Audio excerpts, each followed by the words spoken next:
तो आज हम लोग जो है प्लेन के बारे में बात करेंगे, है ना, कि हमारे पास प्लेन का इक्वेशन क्या होता है और कैसे उसे हम डिफाइन करते हैं। ठीक है, प्लेन तो इसके तीन फॉर्म्स पढ़ेंगे। एक तो हमारे पास, जब हमारे पास एक नॉर्मल, मान लो कि एक प्लेन है, suppose that we have a plane. ठीक है, तो इसके नॉर्मल डायरेक्शन में यूनिट वेक्टर एन कैप है। Okay, in the normal direction, मतलब जो प्लेन है, प्लेन के परपेंडिकुलर डायरेक्शन में यूनिट वेक्टर एन कैप है। ठीक, तो कोई भी पॉइंट पी जो कि इस प्लेन के ऊपर होगा, x y z, you know that कि इसका हमें क्या लिखना होता है, इसी का इक्वेशन लिखना होता है ना। जो इक्वेशन होता है, this is locus of the point which define a curve. इसी तरीके से प्लेन का कोई पॉइंट है, इसका पोजीशन वेक्टर अगर हमने कहा वेक्टर आर है, तो जो वेक्टर फॉर्म होती है प्लेन की इक्वेशन, तो एक जो पहला हम लिखेंगे that is your equation of plane. लिखिए equation of plane, plane in normal form, इसको नॉर्मल फॉर्म बोलते हैं। आपको फार्मूला याद रखना है। ठीक, तो नॉर्मल फॉर्म क्या होता है, this is vector r dot n cap is just equal to d. D is the distance, perpendicular distance of the plane from the origin. ठीक है, डी जो है परपेंडिकुलर डिस्टेंस, तो ये इसका वेक्टर फॉर्म होता है। ठीक है, कार्टेशियन फॉर्म अगर देखते हैं,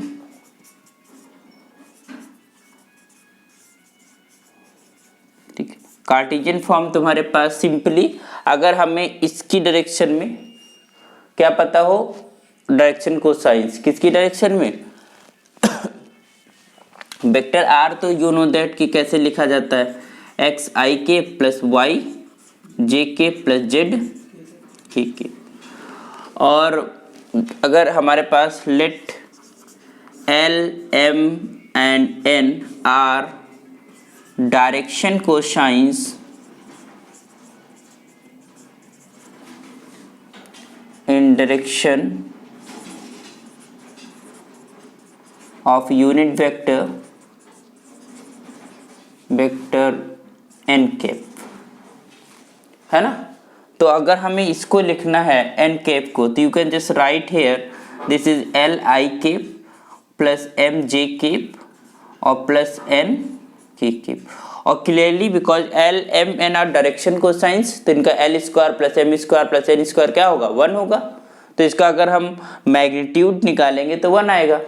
तो it represent a unit vector in the direction of N cap, है ना, एन कैप की डायरेक्शन में।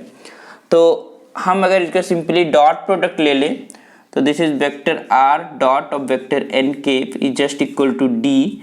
दिस इंप्लाइज आई का आई के साथ, तो क्या हो जाएगा, l x m y plus का n z, clear, is just equal to d. तो ये इक्वेशन होती है प्लेन की इन द कार्टेशियन फॉर्म, है ना, एक्स वाई जेड के फॉर्म में। ठीक है, और तो क्या चाहिए हमको बेसिकली, अगर हमें इक्वेशन लिखना है, तो जो भी प्लेन है, प्लेन की परपेंडिकुलर डायरेक्शन में डायरेक्शन कोसाइंस क्या है, ये हमें जरूरत होगी। और डिस्टेंस डी हमें पता होना चाहिए from the origin of the plane. Clear, got it. तो नोट करिए, फिर नेक्स्ट बताते हैं। ओके, तो नेक्स्ट जो इक्वेशन लिखेंगे उसका फॉर्म ये है कि एक कोई प्लेन है और प्लेन के ऊपर कोई पॉइंट है, मतलब उस प्लेन उस पॉइंट से पास हो रहा है, और कोई भी वेक्टर है जो कि प्लेन के परपेंडिकुलर है। ठीक है, या कह सकते हो प्लेन इस वेक्टर के परपेंडिकुलर। तो एक चीज बताइए, इस प्लेन के ऊपर, जैसे हमने कहा कि ये प्लेन है तुम्हारा व्हाइट बोर्ड, है ना, इसके परपेंडिकुलर डायरेक्शन में कोई वेक्टर गिवन है।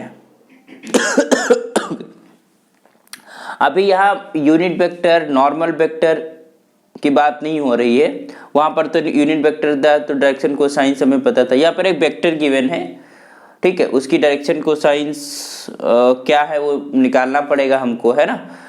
तो हमें उससे नहीं मतलब है, हमें ये मतलब है कि प्लेन है और प्लेन की परपेंडिकुलर डायरेक्शन में एक वेक्टर है। क्या लिखा हुआ है कि equation of a plane perpendicular to a given vector, एक वेक्टर है उसके परपेंडिकुलर डायरेक्शन में है and passing through a given point. ठीक, तो अब एक चीज बताइए, ये जो जनरल पॉइंट है जो P है जिसको हम बोलते हैं, उसका यू नो दैट की पोजीशन वेक्टर हम R लिखते हैं, है ना। ये जो पॉइंट था उसका पोजीशन वेक्टर A है। पॉइंट होगा, पॉइंट के कुछ कोऑर्डिनेट होंगे, उसका पोजीशन वेक्टर आपको मिल जाएगा, है ना। तो अगर कोई भी वेक्टर इस प्लेन के परपेंडिकुलर है तो इस प्लेन के ऊपर, जैसे हमको एक लाइन खींच दिया है ना, इस प्लेन के ऊपर ये जो लाइन या जो वेक्टर बना इसके भी तो परपेंडिकुलर होगा, है ना। इसका बीच में एंगल कितना बनेगा 90 डिग्री। तो कोई भी वेक्टर इन दिस प्लेन वो इस वेक्टर के हमेशा क्या रहेगा, परपेंडिकुलर रहेगा। तो हमारे पास एक ऑप्शन है, ऑप्शन ये है, क्योंकि हमको ये जनरल पॉइंट इंक्लूड करना है अगर इक्वेशन को लिखना है ना, वेक्टर आर हमें इक्वेशन लिखनी होती है। तो अगर हम ए से पी को मिलाएं तो एपी वेक्टर क्या आएगा यहाँ पर, वेक्टर एपी क्या निकलेगा, वेक्टर ओपी माइनस का ओए, यही तो लिखते थे। यही कह सकते हैं वेक्टर आर माइनस का वेक्टर ए। तो ये वेक्टर हमको एपी मिल जाएगा जो कि इस प्लेन के ऊपर होगा, है ना। और प्लेन के ऊपर अगर होगा तो क्लियरली ये जो वेक्टर एन लिखा हुआ है इसके परपेंडिकुलर होगा। और दो वेक्टर परपेंडिकुलर की कंडीशन क्या होता है, उनका डॉट प्रोडक्ट 0 हो जाएगा, है ना। तो इक्वेशन आ गई। तो since vector A minus vector A and vector N will be perpendicular,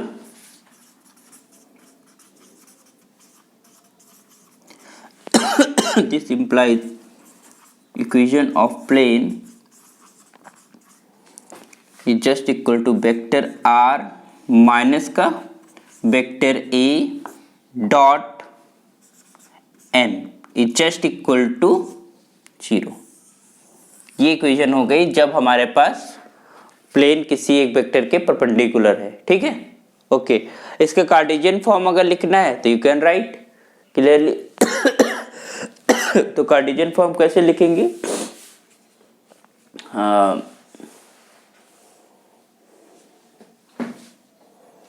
तो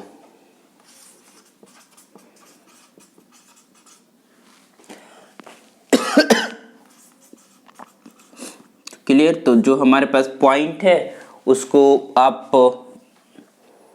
मान लो कि हमारे पास ए था, ए जो पॉइंट था उसके कोऑर्डिनेट हमने लेट ए के कोऑर्डिनेट क्या है x1 कामा y1 कामा z1, है ना।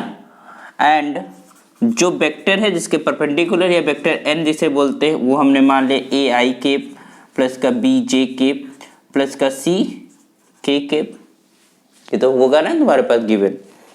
तो और P यू नो दैट की जो P है उसके वो तो जनरल पॉइंट है x कामा y कामा z, क्लियर। तो अगर यहाँ से हम vector you know that this implies vector r क्या हो जाएगा x i के y j के प्लस का z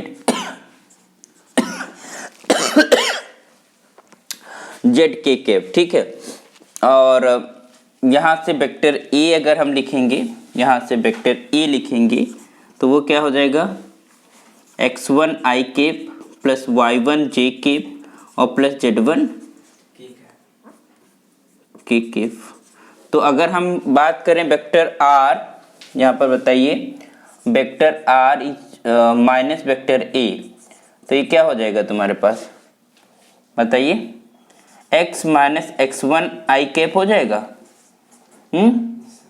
y minus y1 j cap and plus का z माइनस z1 के कैप। ये आ गया। इसका इसके साथ डॉट प्रोडक्ट लेना है, just take the dot product. तो this implies vector r into a dot n just equal to 0।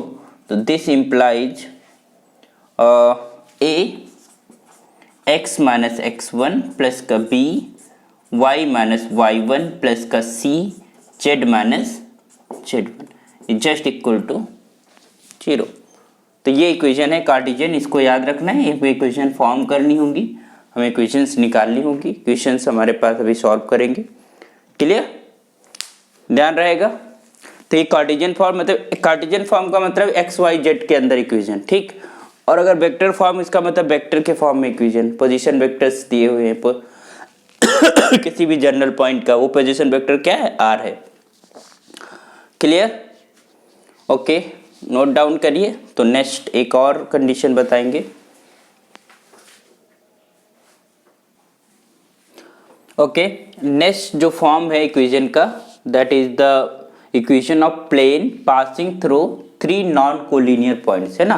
मान लो suppose that we have a point plane, कुछ ऐसे है हमारे पास प्लेन, ठीक। इस प्लेन के ऊपर हमारे पास 3 पॉइंट्स हैं, एक ए है, एक बी है और एक सी है। ये नॉन कोलिनियर पॉइंट्स हैं। अच्छा,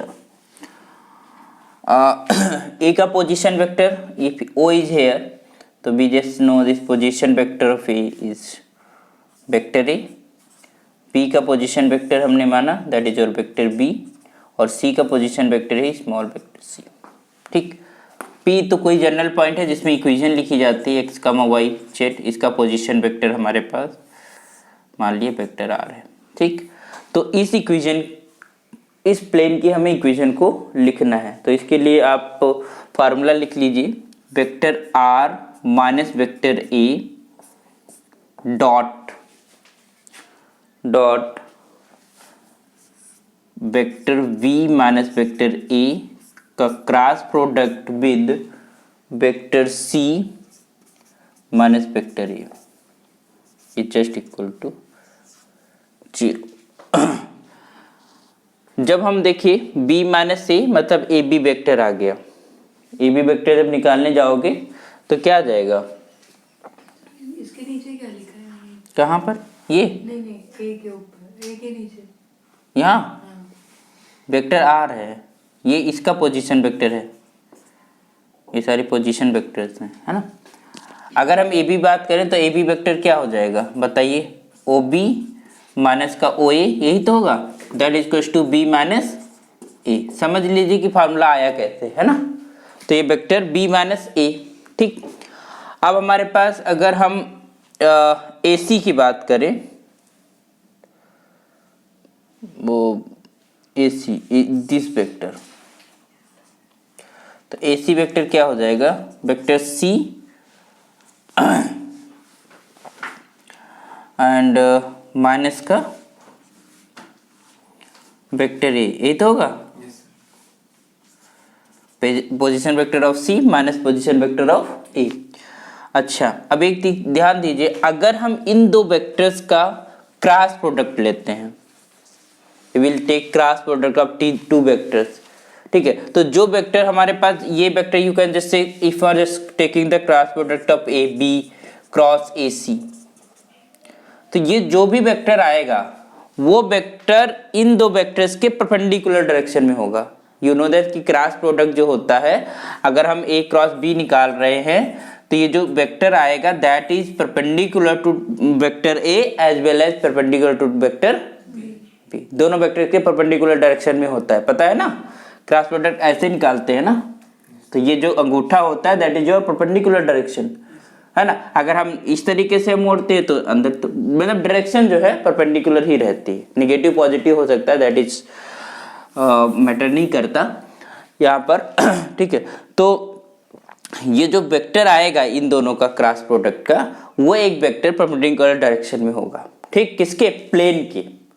इन ये दोनों वेक्टर इस प्लेन के ऊपर है और इस प्लेन के परपेंडिकुलर, इस वेक्टर्स के परपेंडिकुलर डायरेक्शन का मतलब इस प्लेन के परपेंडिकुलर, इसका मतलब इस प्लेन पे कोई भी वेक्टर होगा उसके परपेंडिकुलर होगा ये वेक्टर, है ना। अब हमारे पास ए यहाँ पर जो है ए भी मौजूद था, this is A is here, तो अगर ए से इसका पोजीशन वेक्टर हम लिखते हैं this is your a p, है ना। तो इसको क्या लिखेंगे, position vector are minus of vector, ऐसे लिख सकते हैं। एपी निकालना है, position vector of p minus position vector of a. अब एपी निकल आया तो अब आप ये कह सकते हो जो एपी वेक्टर होगा वो इस वेक्टर के परपेंडिकुलर होगा, या ये कह सकते हो ये वेक्टर इस एपी वेक्टर के परपेंडिकुलर होगा। इसका मतलब इन दोनों वेक्टर के बीच का डॉट प्रोडक्ट क्या होना चाहिए, 0 होना चाहिए। ठीक, तो you can just say this AP dot this is A B cross of A C is equal to 0। तो ये 0 आ गया, तो वही तो लिखा गया है, समझ गए। तो vector are minus vector A dot product with the vector v minus vector a cross vector c minus vector, okay, समझ गए। तो ये इसका वेक्टर फॉर्म हो गया। अब इसी को अगर कार्टेशियन फॉर्म में लिखना हो तो एक फार्मूला बनेगा। I am not going to tell whole process, formula आप याद कर लीजिए।